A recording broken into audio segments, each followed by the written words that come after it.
Assalamualaikum warahmatullahi wabarakatuh. Waalaikumsalam warahmatullahi wabarakatuh. Alhamdulillahirabbil alamin. Kembali kita bersyukur atas rahmat dan karunia Allah sehingga pada kesempatan kali ini kita masih dapat berkumpul dalam acara P2K2, yaitu acara yang memang sudah rutin kita lakukan setiap bulannya, Ibu. Bagaimana Ibu sehat? Sehat. Alhamdulillah, saya juga sehat, Ibu. Jadi kesempatan kali ini kita akan mempelajari tentang modul 7 langkah 3, yaitu tantangan dan solusi menggunakan jamban sehat. Nah, tetapi sebelum kita melaksanakan modul ini, kemarin kan kita sudah belajar tentang pentingnya jamban sehat dan ciri-ciri jamban sehat. Kira-kira ibu-ibu ini masih ingat, ibu-ibu, kira-kira? Ya, Kira-kira apa pentingnya jamban sehat, ibu-ibu? Jawab. Yang pertama, baunya berkurang. lingkungan sehat. Betul sekali, Ibu. Terima kasih atas jawabannya. Jadi salah satu pentingnya jamban sehat itu lingkungan kita lebih bersih, kemudian bau berkurang, kesehatan meningkat, dan tidak perlu lagi kita membuang lagi ke sungai.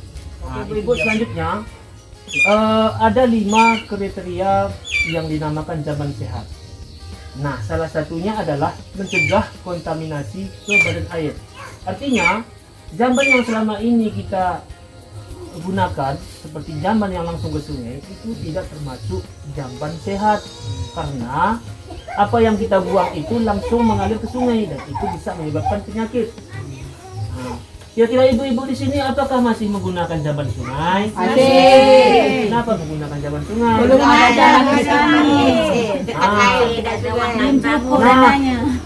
Kalau permasalahan kita masalah anggaran atau masalah dana, hal ini bisa kita lakukan, salah satunya bisa mengajukan proposal atau bantuan ke PKH. tidak ke PKH, tapi bisa mengajukan bantuan ke dinas kesehatan ataupun ke PU juga bisa, atau ke dana desa juga bisa sebenarnya. Nah, kemudian salah satu kriteria jamban sehat itu mencegah kontak antara manusia dan kotoran. Nah, itu dia. Kemudian yang ketiga, membuat kotoran tersebut tidak dapat dihinggapi serangga serta binatang lainnya. Kemudian mencegah bau yang tidak sedap. Ini dia salah satu kriterianya. Dan yang terakhir, kloset duduknya dibuat dengan baik dan aman bagi pengguna. Nah, jika kita masih menggunakan jamban yang tersedia di sungai itu kan dia langsung nyemplung ke air. Jadi kotoran kita itu bisa saja menempel di baju kalau kita mencuci. Kadang-kadang kita lagi mau mengambil wudhu, manun apa ya tadi kan? Itu bisa menyebabkan penyakit. Nah, seperti itu. Cemaran. Itu juga. Kemudian selanjutnya cara memelihara jamban sehat. Nah, kira-kira menurut ibu-ibu di sini bagaimana cara memelihara jamban sehat?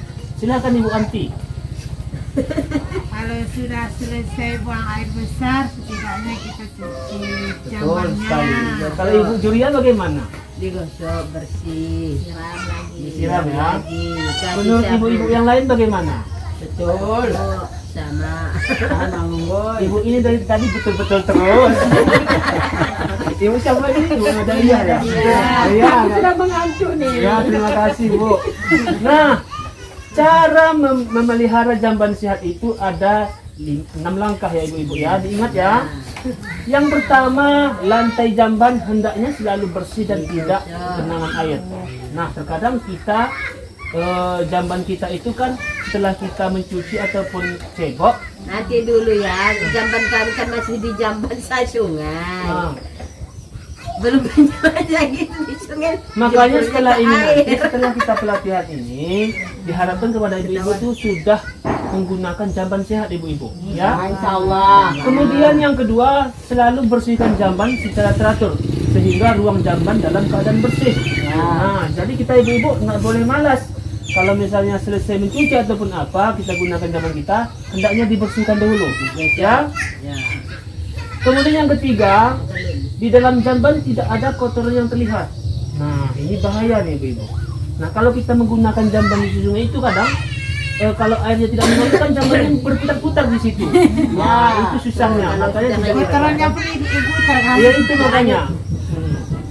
Kemudian yang keempat, tidak ada serangga, kecoa, lalat, dan tikus yang berkeliaran.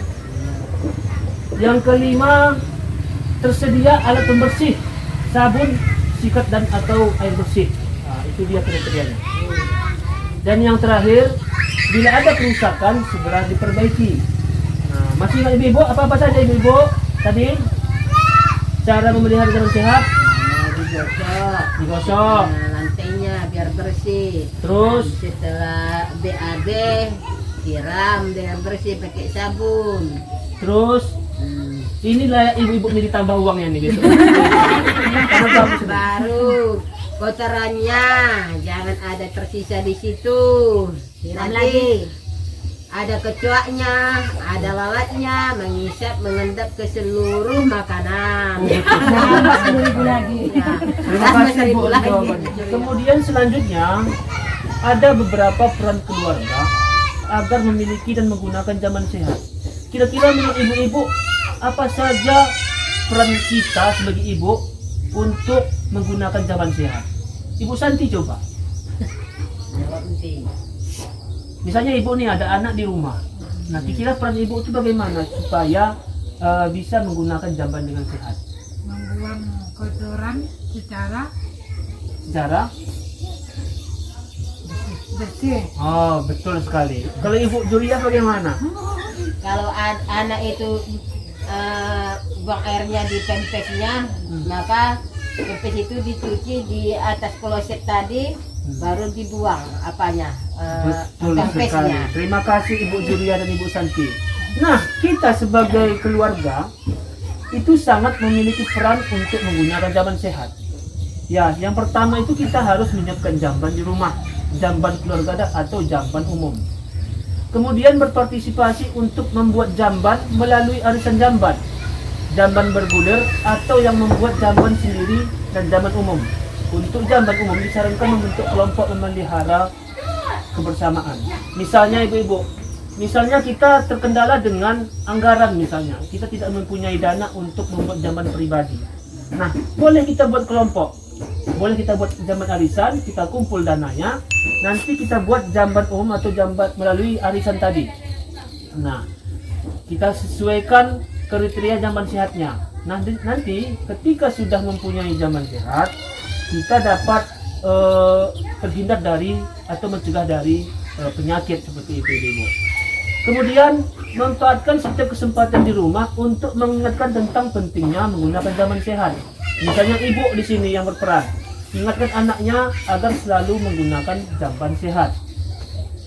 Kemudian membagi tugas kepada anggota rumah tangga secara bergilir untuk membersihkan jamban. Nah, terkadang kan kita begini,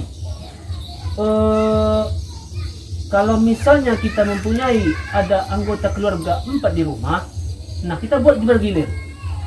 Nah, nanti misalnya hari Senin siapa yang membersihkan jambannya, hari Selasa siapa yang membersihkan jambannya, hari ketiga siapa yang membersihkan jambannya. Jadi artinya dengan begitu kita dapat melatih disiplin kepada anak, kemudian sekaligus kita menjaga kebersihan lingkungan jamban kita. Kemudian yang terakhir, setiap keluarga yang mempunyai bayi dan balita harus membuang kotoran anaknya ke jamban. Betul seperti yang disampaikan ibu tadi. Nah, karena kan anak kecil ini kan biasanya lebih sering BAB ya di celana. Nah, jangan asal sembarang dibuang. Maka penting harus kita sadarkan kepada diri kita untuk membuang kotoran itu kepada tempatnya. Misalnya di kloset seperti ini. Ibu, itulah beberapa tantangan untuk menggunakan jamban sehat ibu. Jadi saya berharap untuk modul hari ini, apa yang kita pelajari hari ini, itu dapat bermanfaat dan dapat kita aplikasikan di rumah ibu. Nah, sekian dulu pertemuan kita pada hari ini. Billahi taufiq wal hidayah. Wassalamualaikum warahmatullahi wabarakatuh. Waalaikumsalam warahmatullahi wabarakatuh.